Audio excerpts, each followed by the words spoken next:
At sa kaugnay po na balita, makakapanayam natin ngayon si Lanao del Sur 1st District Representative Zia Alonto Adyong.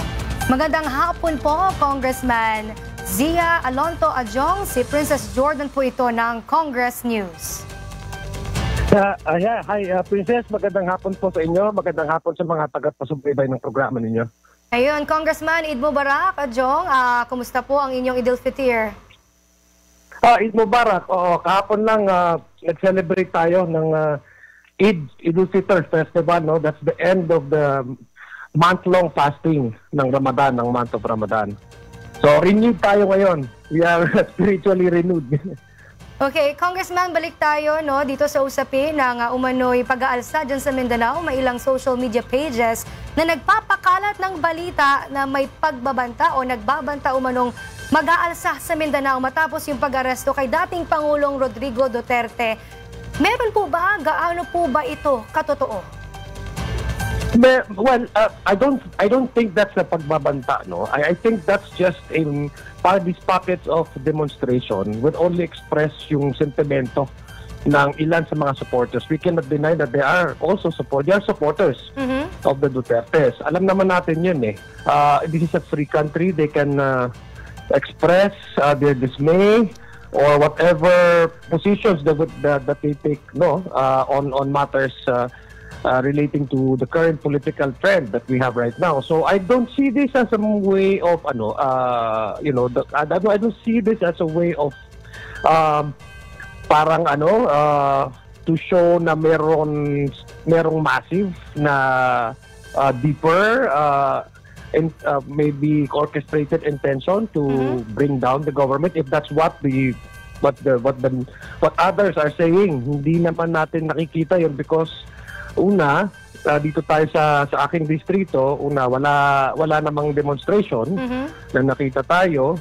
Pangalawa, people are just simply busy of their yung kanilang everyday life. So, I think this is just a phase, no?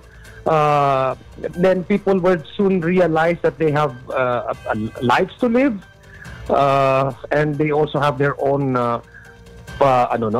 own private concerns that they have to take on.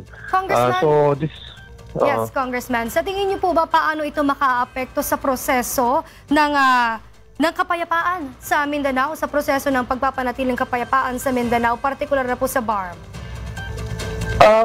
Sa ngayon kasi may mga intention na naririnig naman talaga din natin na although hindi pa verified talaga, pero may mga move talaga to at least mapakita kunyari na this is a massive demonstration. This will affect the peace and order situation in the country, in the Mindanao. Pero ako nagre-rely kasi tayo sa mga official statements hindi dun sa mga unverified reports na marami ay mga hindi pala totoo, na mga fake news, no. I rely on the PNP nung sinabi nila there's no reason for them to raise the alert level nationwide because there's really no a reason to do that. In fact, ang kanilang position is that they will still maintain and allow demonstrations if there are demonstrations in every cities across the country because this is the democratic country, provided that those demonstrators will also have to secure permits from the LGU. So this is a natural course, no. Nakikita naman natin ito even before the arrest of former president, na may mga segments in the society that are free to express their own views on certain matters. So this is just an ordinary thing that we see. Meron talagang, sa palagay ko, meron kasing mga ibang organization that they want to hype up sa ang nangyayari, which I believe will not be be sustained. Kasi unang-una, the country is all of the people now have their own matters to take on individually, no. I think the Filipinos have realized that this is just a mere expression, political expression, but this has something to do with the entirety of the entire or the national security concern of the entire Filipino, wherein tayo ay magkakaroon ng pangamba, no, sa palagay ko.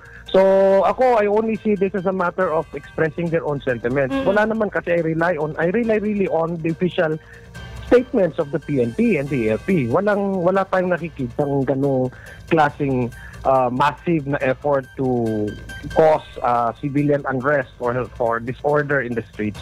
Congressman, panghuli na lang po, ano po yung mensahe niyo sa ating mga kababayan kaugnay ng paglaganap ng fake news?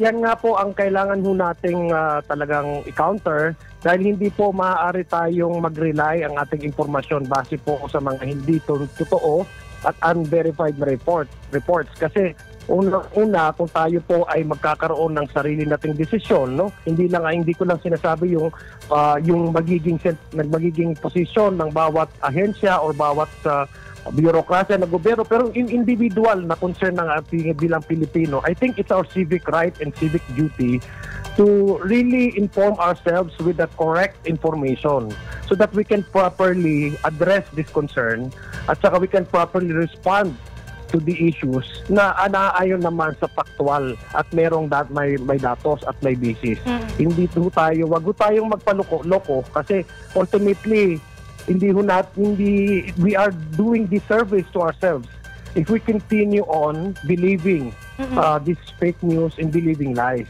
So kailangan responsibilidad din natin para sa ating sarili na magkaroon ng mas magandang well-informed na decision base po sa mga facts at tunay na reports na nanggagaling po sa mga tunay at legitimate na mga references. Ayun, maraming salamat po, Congressman Zia Alonto Adjong.